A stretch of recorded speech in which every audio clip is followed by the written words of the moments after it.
नमस्कार, news India आप देख रहे हैं। मैं आपके साथ सागर मिश्रा। स्वागत है आप सभी का हमारी खास पेशकश में। श्री राम जन्मभूमि अयोध्या पर भव्य निर्माण की शुभ घड़ी अब आ चुकी है। मंदिर निर्माण का सपना अब जल्द ही साकार हो जाएगा, लेकिन इस सपने को साकार करने के लिए ना जाने कितने लोगों की कोशिश यहां पर शामिल है। इन्हीं कोशिशों में अयोध्या के एक ऐसे साधु की कहानी आज हम बताएंगे, जिन्होंने राम जन्मभूमि में राम मंदिर निर्माण के लिए एक दूरदृष्टि योजना बनाई। अयोध्या श्री राम मंदिर को मुक्त कराने का आंदोलन वैसे तो 492 साल पुराना है, लेकिन आजादी के बाद पहली बार इस मामले को कोर्ट में ले गए अयोध्या दिगंबर अखाड़े के महंत आचार्य रामचंद्र परमहंस, जिनका निधन हो गया है, लेकिन अयोध्या की गलियों में इनकी चर्चाएं आज भी हैं। इनके बारे में क्या कुछ खास है, रिपोर्ट के जरिए आप देखिए। नमस्कार, मैं विवेक तिवारी अयोध्या में हूँ।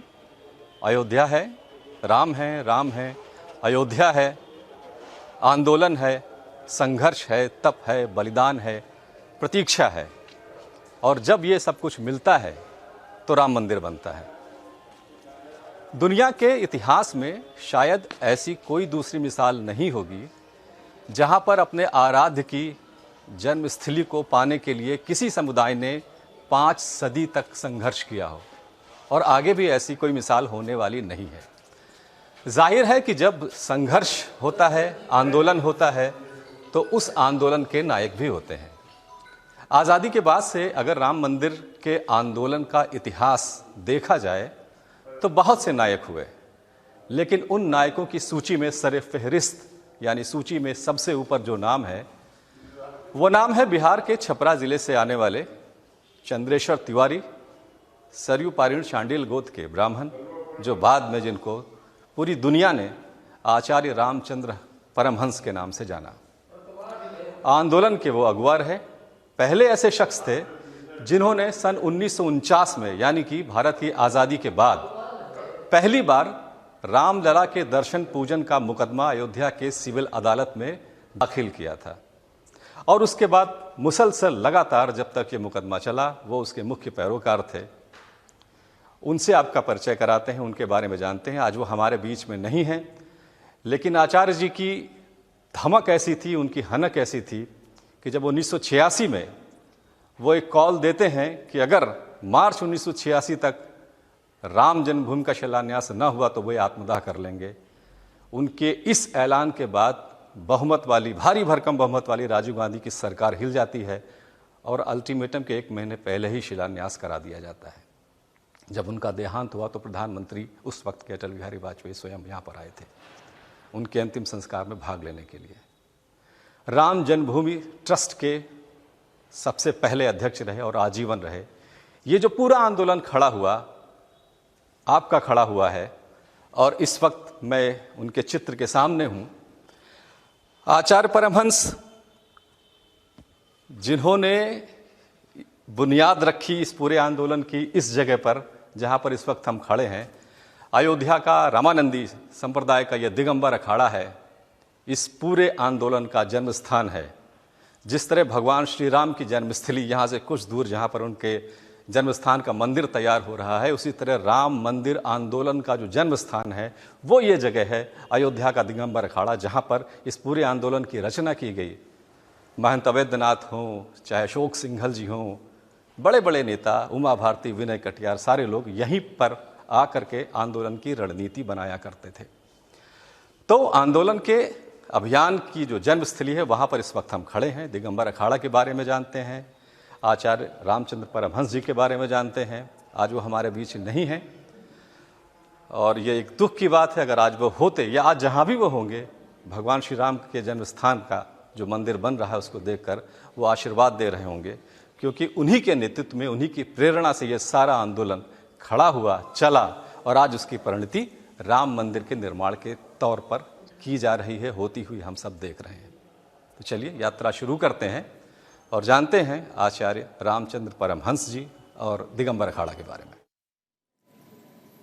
वहीं राम मंदिर आंदोलन में अयोध्या दिगंबर अखाड़े के महंत आचार्य रामचंद्र परमहंस के बारे में ज्यादा जानने के लिए हमारे सहयोगी ने रामचंद्र परमहंस के शिष्य अखिलेश दास से खास बातचीत की है, वो भी आप सुनिए। दिगंबर अखाड़ा के जो महंत हैं सुरेश दास जी, उनका स्वास्थ्य अच्छा नहीं है, वो अपना स्वास्थ्य लाभ करा रहे हैं अस्पताल में। हम जिनसे बात करेंगे वे अखिलेश दास जी हैं, जो परमहंस जी के कृपा पात्र हैं और लंबे समय तक उनके साथ रहे। हमारे साथ ही इनसे परमहंस जी के बारे में, दिगंबर अखाड़ा के बारे में थोड़ा जानते हैं और समझते हैं इसे कि आंदोलन को लेकर के क्या कुछ रहा, वो यादें एक बार फिर से ताज़ा होनी चाहिए, लोगों को पता लगना चाहिए, क्योंकि आज की जो जनरेशन है 30-35 साल पहले क्या हुआ था शायद इससे वो ना वाकिफ थे। इसलिए कितने संघर्ष के बाद, कितने बलिदान और तप के बाद आज ये मंदिर हमारा बन के तैयार हो रहा है, उसके पीछे का जो संघर्ष है वो जानना भी जरूरी है। तो अखिलेश दास जी से हम बात करते हैं। प्रणाम अखिलेश दास जी, हम आपसे जानना ये चाहते थे परमहंस जी के बारे में, थोड़ा उनके व्यक्तित्व के बारे में हमें बताएं कि कैसे छपरा से वो यहाँ अयोध्या आए और फिर वो आचार्य रामचंद्र परमहंस बने। ये वहाँ से चले हैं, ये महाराष्ट्र छपरा बिहार से हैं, ठीक। वहाँ गाँव है सिंगलपुर नाम है, सिंगिनपुर। वहाँ से लोग गंगा जी ग्राम नदी में चल गई, तब बलिया चक नाम से ग्राम स्थापित है, वही से जन्मभूमि है इनकी। अयोध्या कब उनका आना हुआ? अयोध्या किससे मिले आकर के? अयोध्या ही पहले अयोध्या आए हैं तो वहाँ मिले मंगलदास जी थे। अच्छा। वहाँ के मंगल का नाम है गोकुल भवन के। अच्छा, राम मंगलदास जी थे। धुनिया बाबा थे, धुनिया बाबा। तो वहीं पर ये रामसेवकपुरम जो है कि कारसेवकपुरम रामघाट जो कार्यशाला है, हाँ। वहीं पर महाराज जी रहे, वही का देखभाल किए और उसी पर रहते थे।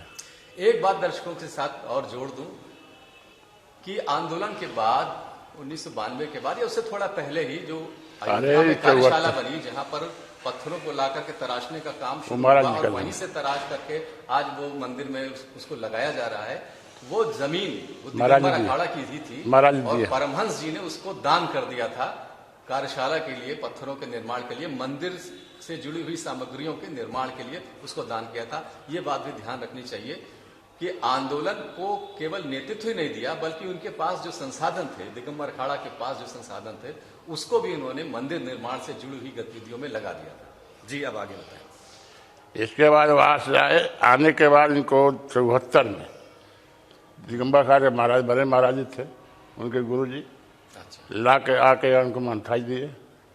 तो 74 से दिगंबर अखाड़े की मनथाई कर रहे हैं। अखिलेश दास जी, मैं ये जानना चाह रहा हूँ कि दिगंबर अखाड़ा तो बहुत प्राचीन अखाड़ा है। हाँ। राम मंदिर का जो आंदोलन शुरू हुआ उससे दिगंबर अखाड़ा कैसे जुड़ा?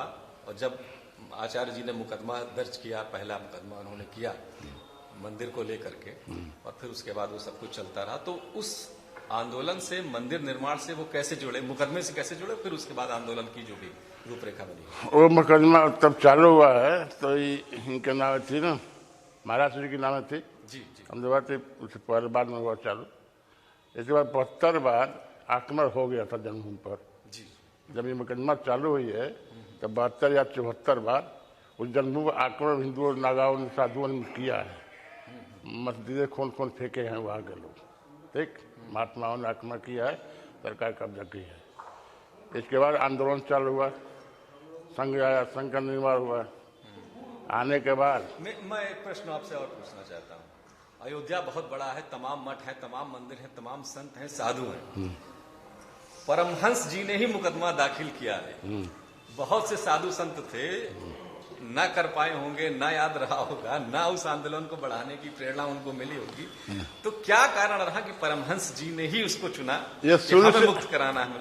शुरू से इनका ये था, ठीक ना जी, कि भगवान के लिए समर्पित थे, ठीक।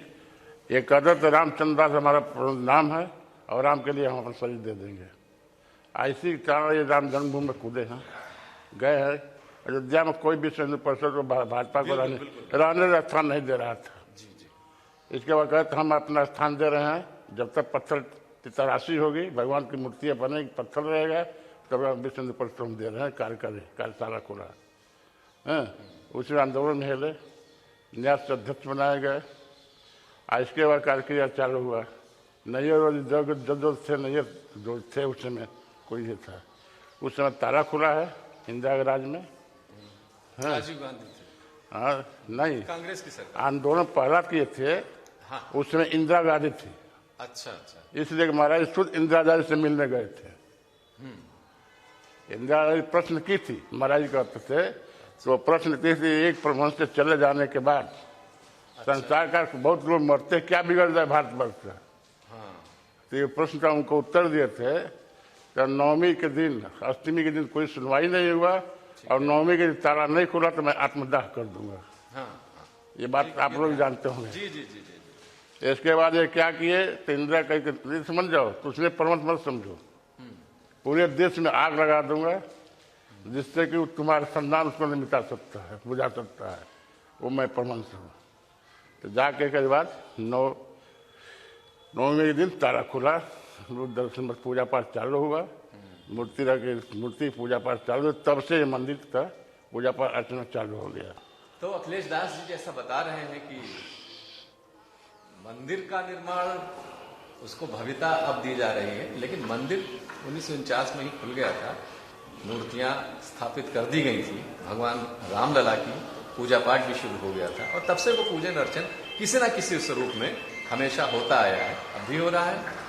हाँ, जिस भव्य और दिव्य मंदिर की परिकल्पना जी वो बन गया, वो जो की गई थी आंदोलन के लोगों के द्वारा, वो अब पूरी हो रही है और ये सबके लिए सुख और आनंद का विषय है।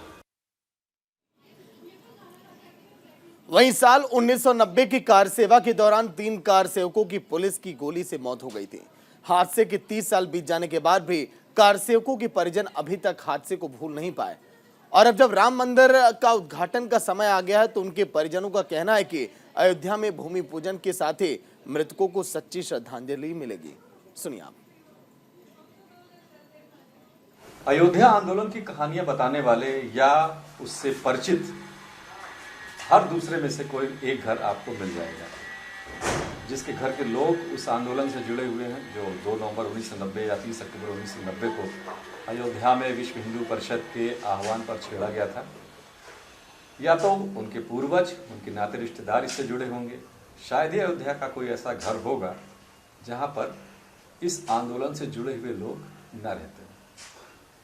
बहुत सकरी गलियों से चलते हुए हम पहुंचे हैं एक ऐसी जगह पर जहां पर उस दिन को जिन्होंने अपनी आंखों से देखा, सारा वाकया उसमें शामिल रहे, उनके सामने लाशें गिरी, खुद उन्हें भी गोली लगी, लेकिन वो जीवित हैं, भगवान की इच्छा। हम पहुंचे हैं एक शिक्षक के यहाँ, राजेंद्र जी इनका नाम है और अयोध्या का जो बहुत पुराना इंटर कॉलेज है, महाराजा इंटर कॉलेज, इसके शिक्षक रहे हैं। इस समय उनकी उम्र 83 साल हो गई है और उनको अभी अच्छी तरह से 2 नवंबर 1990 का वो दिन याद है। जरा इनसे बात करते हैं, पूछते हैं कि क्या हुआ था उस दिन। मां साहब नमस्कार, आपका बहुत बहुत स्वागत है और थोड़ा हमें आप बताइए कि अब चूंकि मंदिर बन रहा है तो वो सारा आंदोलन एक बार फिर से रिवाइव किया जा रहा है, रिकैप जैसे होता है सी, उसमें वो किया जा रहा है कि कैसे इस यहाँ तक पहुंचा गया। तो 2 नवंबर 1990 का वाकया अगर आप जो भी आपकी स्मृति में बताएं, क्या हुआ था? ऐसा था, संयोग से उस दिन हमारा जन्मदिन भी था 2 नवंबर को। अच्छा अच्छा। और विश्व हिंदू परिषद की तरफ से आह्वान किया गया था कि वहाँ कार सेवा करने चलना है जन्मभूमि। हम लोग अपने कुछ साथियों के साथ हम निकले और नया घाट से इसी घर से निकले और बगल में नया घाट से 5-6 बच्चे और मिल गए साथ में। तो सब जन्मभूमि की तरफ जाने की इच्छा व्यक्त किए। रास्ते में लोग जो परिचित में थे, अरे गुरुजी मार दिए जाएंगे, रास्ते में बहुत पुलिस लगी हुई है, बहुत तगड़ी फोर्स है। हम लोग किसी तरीके से कोतवाली पहुँचे, कोतवाली पर रोका गया, लेकिन हम लोग दूसरे रास्ते से होकर के चंद्रा के उससे उस समय खुला हुआ था, हम लोग निकल करके किसी तरीके से कनक भवन के रास्ते से होकर के रतन सिंहासन और अमावा वो आनंद भवन पहुँचे। वहाँ आनंद भवन के पास देखा कि जन्मभूमि उसके मुश्किल से 100-200 मीटर, हम बस मुश्किल से, लेकिन उधर भी दक्षिण साइड में भी फोर्स थी, इधर भी फोर्स थी। हम लोग किसी तरीके से जाने की चेष्टा कर रहे थे कि कोई दूसरे के घर में से निकल करके चला जाएगा, क्योंकि कोई ऐसा घर नहीं था जिसमें हमारे बच्चे ने पढ़ रहे थे। तो राम मंदिर के आंदोलन की कई ऐसी अनसुनी कहानियां जो आज भी लोगों के दिलों में जिंदा है, वो चेहरे आज भी वैसे ही लोगों के दिलों में हैं। फिलहाल इस खास पेशकश में इतना ही। देखते रहिए न्यूज़ इंडिया। नमस्कार।